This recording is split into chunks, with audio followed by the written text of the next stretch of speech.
Bismillahirrahmanirrahim. Assalamualaikum warahmatullahi wabarakatuh.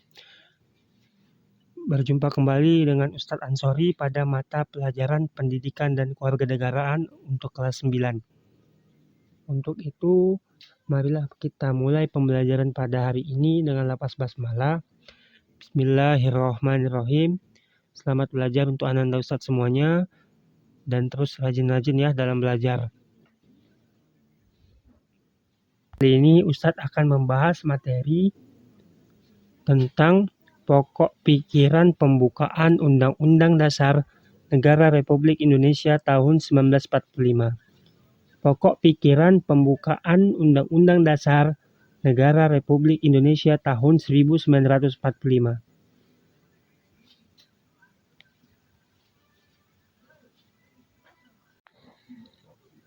A. Hakikat pokok-pokok pikiran pembukaan Undang-Undang Dasar Negara Republik Indonesia tahun 1945. Yang pertama, pada alinea pertama, yakni kemerdekaan adalah hak segala bangsa. Lalu yang kedua, segala bentuk penjajahan haruslah dihapuskan. Dan yang ketiga, masih di alinea pertama, yakni bangsa Indonesia perlu untuk membantu bangsa-bangsa lain yang ingin merdeka. Nah, ini adalah poin-poin pada pokok pikiran yang ada terdapat di alinea pertama ya. Lalu pada alinea kedua, perjuangan bangsa Indonesia telah sampai kepada saat yang tepat untuk memproklamasikan kemerdekaannya. Lalu yang kedua, kemerdekaan bukanlah akhir dari sebuah perjuangan. Dan yang ketiga, perlu adanya upaya untuk mengisi kemerdekaan dengan mewujudkan negara merdeka, bersatu, berdaulat, adil, dan makmur. Nah, ini poin yang ada pada alinea kedua ya.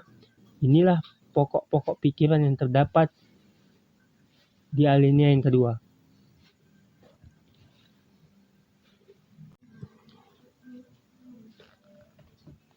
Yang ketiga, pada alinea ketiga, pertama bahwa kemerdekaan yang telah diperoleh bangsa Indonesia diyakini sebagai berkat rahmat Allah Subhanahu wa Ta'ala yang Maha Kuasa. Lalu di alinea keempat,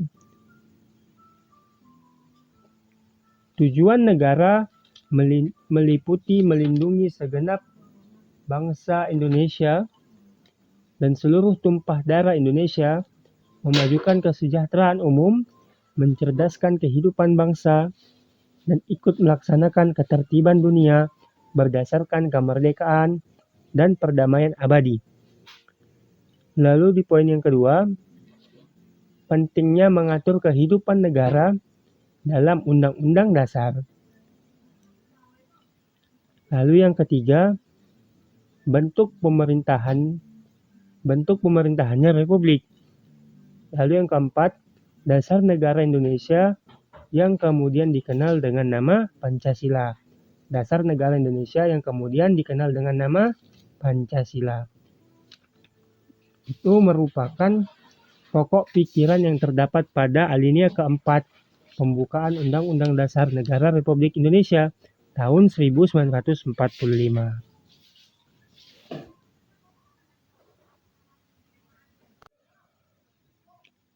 B. Arti penting pokok pikiran pembukaan Undang-Undang Dasar tahun 1945.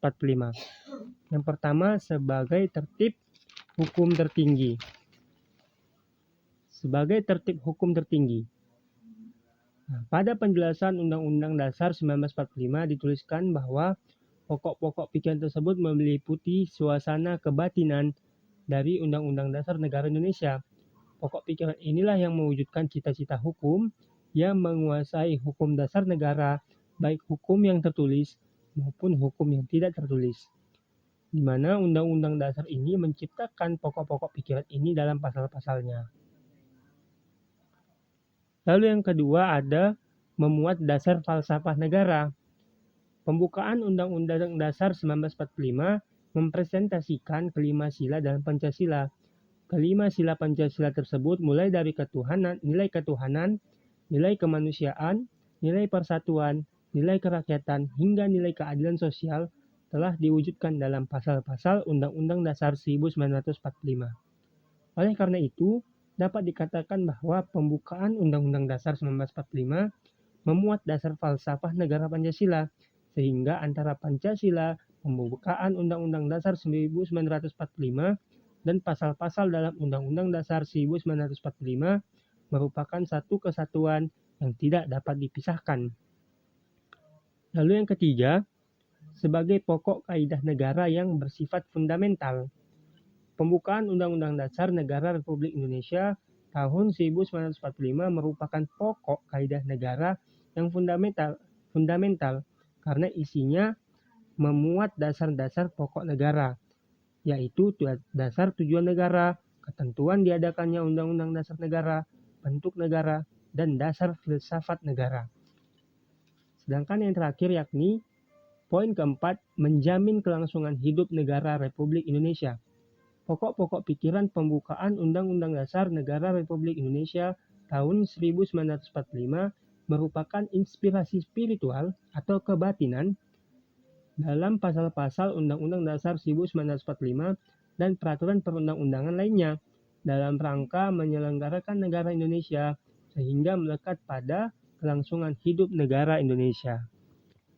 Baiklah Anda Ustadz semua, cukup sekian materi yang dapat Ustadz sampaikan. Lebih dan kurangnya Ustadz mohon maaf. Selanjutnya silahkan belajar. Semangat terus buat Ananda Ustadz. Ustadz tutup dengan lafaz hamdalah. Alhamdulillahirabbil alamin. Assalamualaikum warahmatullahi wabarakatuh.